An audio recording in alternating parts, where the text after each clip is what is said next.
So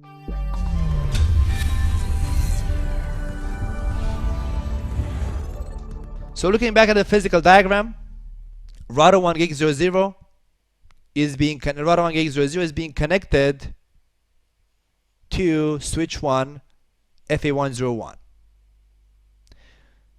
So I'm going to configure port security in here, which by default is not configured. Let's go on switch 1 and on port FA101. Let's go on switch 1 on port FA101. Show run interface FA101. If you say show port security, it is not being enabled in any port. So you go on port FA101 and you say switch port security. This is the minimum required command to just activate the feature. But you're going to activate the feature with the default settings. So if you say show port security now, it's going to show that it's being active on port FA101. If you say show port security, interface FA101, let's see what is the default configuration, which of course can be changed. So by default, the configuration allows for maximum 1 MAC address to show up on the port, and there we go, 1 MAC address showed up in VLAN 13. If violation occurs, which means a new MAC address is going to show up on the port, then the default violation is going to be shut down. And as you can see, port security is enabled, which means the port status is secured up.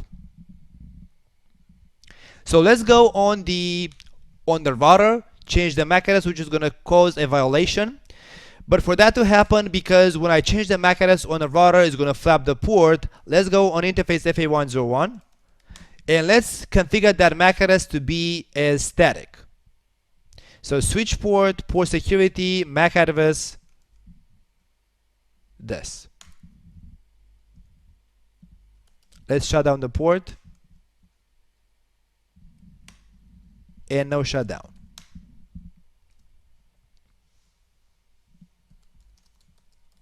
Let's make sure that the port is forwarding. There we go, it is. So let's confirm that the switch doesn't drop any traffic being received back and forth from router 1.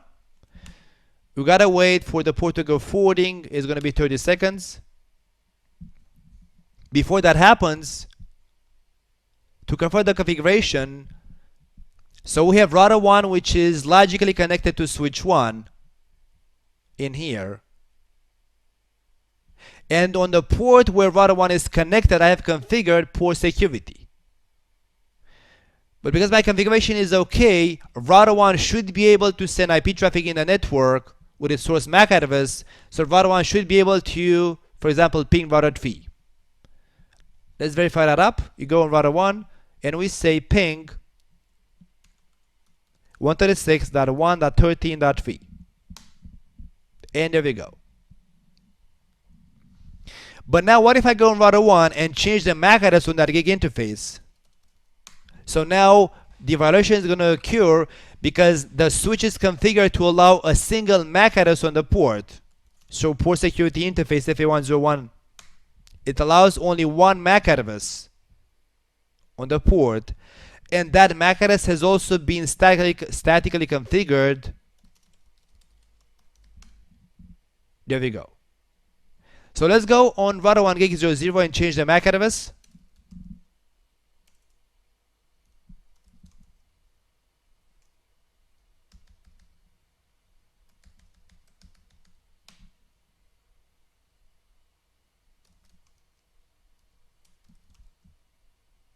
Okay, the 7-bit cannot be 1, so let's say AAAA.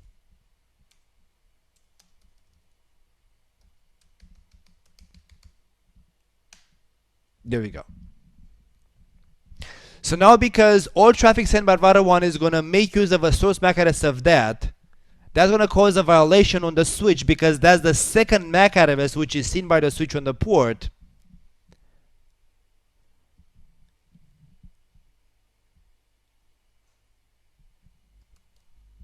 And there we go, it says port security violation error detected on port FA101. putting the port into error disabled state. So at this point, rather the link went down. Here we go, which means clearly if you say show IP interface brief, it's like somebody shut down the link on the other side. There you go, the link is down, so it's even physically down, which means clearly router 1 should not be able to ping router 3. So to confirm this, if you say show interface status error disabled, it's going to show you all of the error disabled ports and what was the cause for that. So port 101 is in the error disabled state because of the port security violation.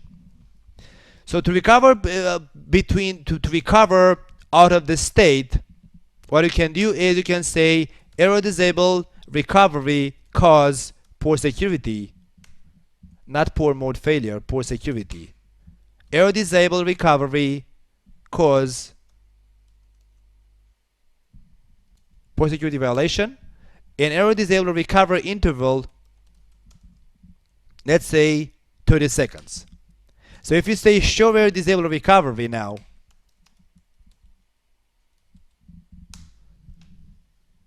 the switch has the automatic recovery of error disabled port states because of the port security violation.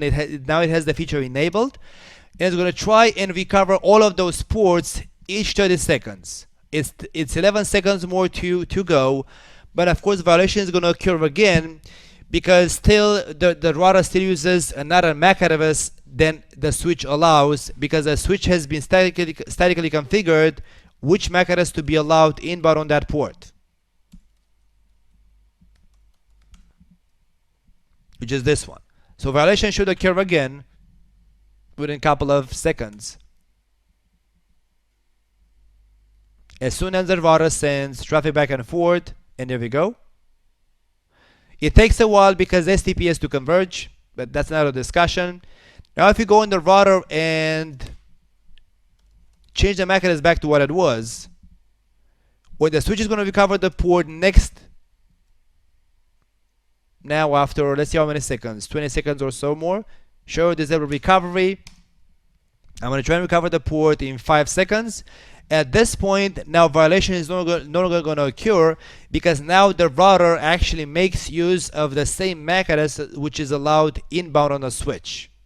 So now there should be no more violations. Okay, listening. Let's wait for the STP to go to forwarding.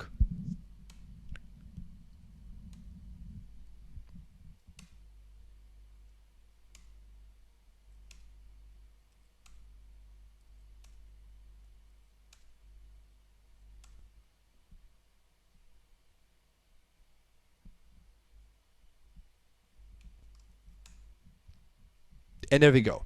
So now there's no more violations as expected, and then router 1 now should be able to again ping router 3, and there we go.